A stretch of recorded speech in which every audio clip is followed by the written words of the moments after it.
Coming up today, the head of the World Health Organization says the risk of the MERS virus spreading through communities in Korea remains low, as signs point to the outbreak slowing. Starting his first day on the job, Korea's newly appointed Prime Minister Hwang Kyo-ahn vows to pour all his efforts into the eradication of MERS. Plus, Korea's financial regulator unveils measures aimed at encouraging big-name local IT firms to invest in the internet-only banking industry. Stay tuned for these stories and more.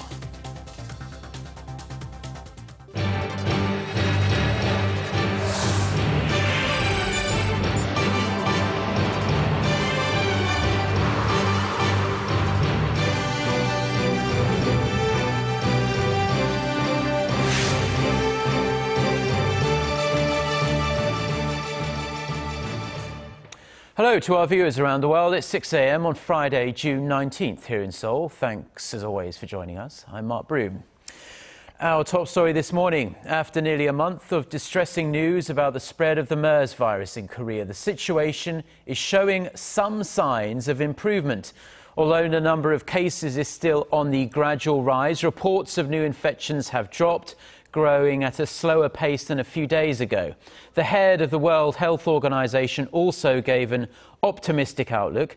WHO Director General Margaret Chan, who arrived in Seoul on Thursday, held a news conference where she reiterated the MERS virus in Korea has not shown any genetic changes and the risk of it spreading through the general community remains low. Now, this could be interpreted as a positive sign that the outbreak can eventually be eradicated. Staying on MERS, but shifting our focus to Korea's southern resort island of Jeju, which has been on edge after learning that a MERS patient travelled there. So far, all of the 49 people who reported to health authorities after showing MERS-like symptoms, such as fever and coughing, have tested negative for the virus. However, concerns arising outside of Korea. Thailand confirmed its first known case of the virus on Thursday after an elderly man from Oman was diagnosed with the disease. The 75-year-old businessman was admitted to a private hospital in Bangkok on June 15th to receive medical treatment for a heart ailment. Now, 59 people who were in close contact with him are being monitored for the virus either at hospitals or at their homes. Korea, though, has been the hardest hit in Asia, with 23 deaths so far, a total of 165 infections, and 6,700 people quarantined since the first confirmed case on May 20th. Now, businesses in Korea suffering due to the MERS outbreak will be eligible for low-interest loans starting next month. The Bank of Korea says it will provide around $600 million in loans to small and mid-sized enterprises at an annual interest rate between 0.5% and 1%. Companies eligible for the loans include those in the tourism, medical and education sectors. The plan comes after the Finance Ministry pledged roughly $360 million in emergency support to all industries and regions affected by the outbreak. Now, with no end in sight quite yet to the MERS outbreak in Korea, the number of people, as we just heard, under quarantine is now at around 6,700 and is growing. And with so many people under strict instructions to stay home, it is proving virtually impossible to keep tabs on the whereabouts of everyone. So some experts believe tougher measures need to be introduced and fast. Han-dan reports. A middle-aged woman suspected of carrying the MERS virus is forcibly sent back home after being spotted walking on the streets. A man in his 30s, also a high-risk patient, is dragged off a tour boat he boarded in Incheon. Another suspected patient, who later tested positive for MERS, leaves an isolation ward and wanders around the hospital. As the struggle to contain the MERS outbreak goes on longer than most had expected, the authorities are having a hard time ensuring each suspected patient stays under quarantine. Currently, health officials send out postal notices and make phone calls to those believed to have had any kind of contact with MERS patients. They're ordered to stay at home or at designated medical facilities, depending on the degree of risk. Officials also informed them that if they break quarantine regulations, they'll be fined $2,700.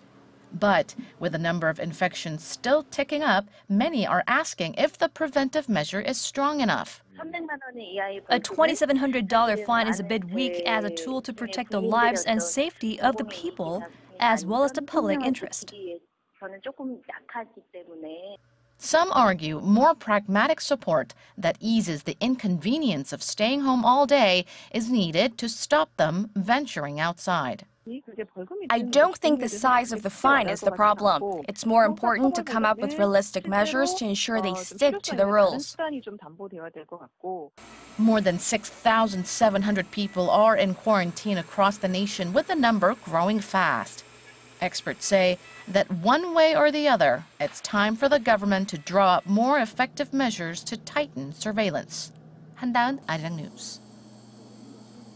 Now, Korea's new Prime Minister wasted no time checking up on the nation's MERS response. Immediately after being appointed by President Park Geun-hye on Thursday, Hwang Kyo-ahn visited the National Medical Center, which is at the forefront of quarantine and treatment of MERS patients in the nation. Regarding public anxiety over the outbreak, Hwang said he felt heavy responsibility and vowed to spearhead efforts to eradicate the virus. Presiding over the government's MERS response meeting, the Prime Minister said he will work overtime to try and stay one step ahead of the outbreak. He added that hospitals that fail to manage infection routes and suspected patients will be forced to shut down.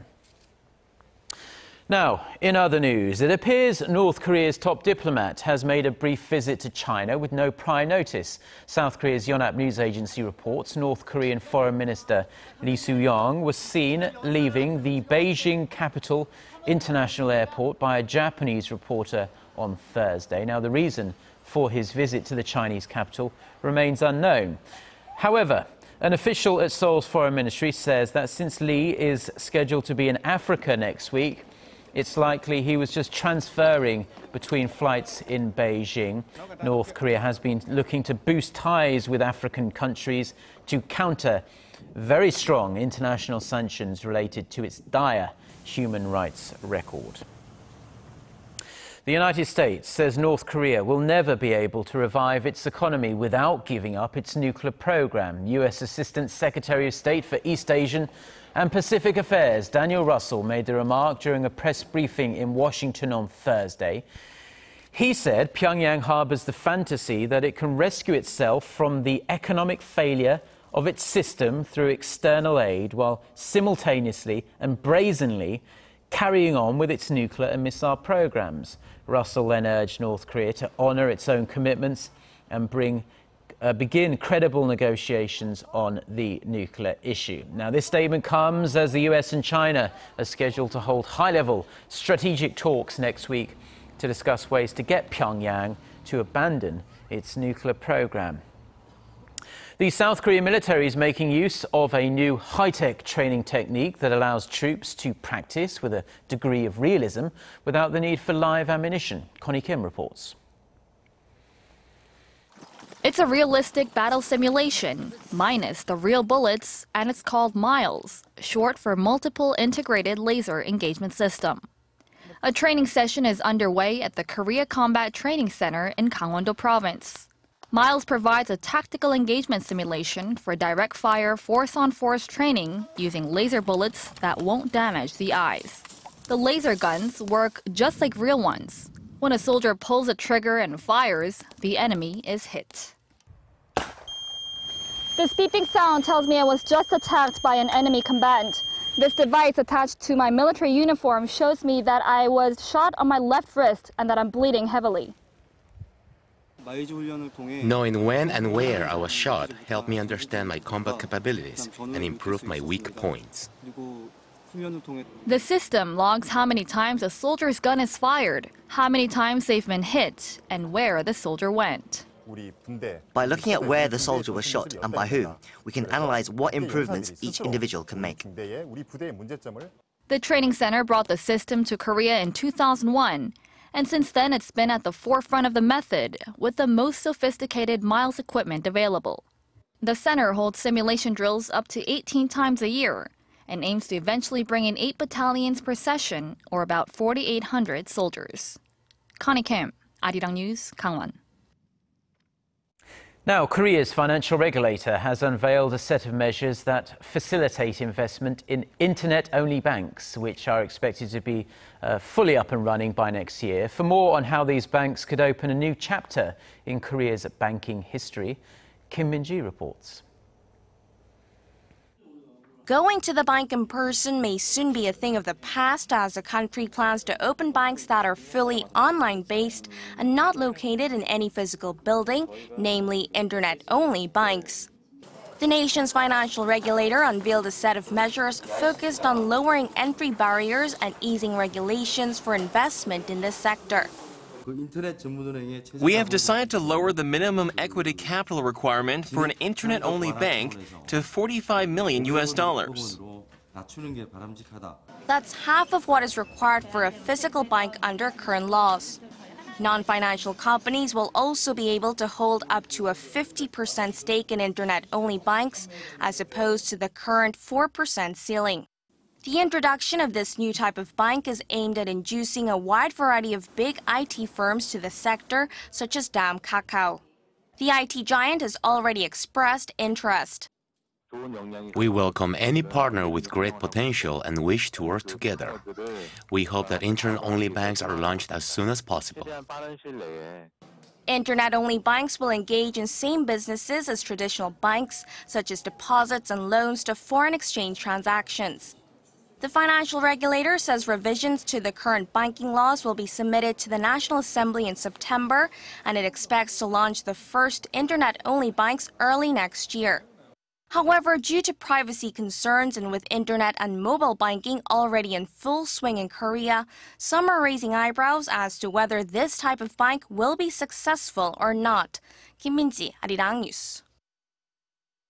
Now, it's been in the works for quite a while, but the Seoul Metropolitan Government has made it official. Subway and bus fares are going to rise. It says that starting next Saturday, subway fares will go up by around 20 cents, while bus fares will rise by roughly 15 cents. The fare hike will only apply to tickets for adults. The last public transportation fare increase in Seoul was in February 2012. Emergency talks over Greece's debt crisis have stalled once again. Speaking after frantic talks in Luxembourg on Thursday, the president of the group of 19 finance ministers in the Eurozone said the plans put forward by Greece were not serious or credible. Since no deal was reached, the president of the European Council, Donald Tusk, took the big step of calling a Euro summit meeting for next Monday. He tweeted that it was time to discuss the situation at the highest political level. The International Monetary Fund has told Greece if they miss their $1.8 billion repayment on June 30th, they will be in default. The suspect in the mass shooting at a church in South Carolina has been arrested. Police say the 21-year-old suspect, Dylan Roof, was tracked down in North Carolina. 9 people were killed when a gunman opened fire on members of an African-American church in the small town of Charleston on Wednesday night local time. Police say the shooting was a hate crime targeting African-Americans. Now, reacting to the tragedy, US President Barack Obama called for a shift in how the US thinks about gun violence. Speaking at a press conference in South Carolina following the shooting, Obama said the US would have to, at some point, ask itself why such mass violence does not happen in other advanced countries.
Well, that's all we have for now. I'm Mark Broome. Have a wonderful weekend, and thank you, as always, for watching. And we do hope to see you at the same time on Monday. Until then, goodbye.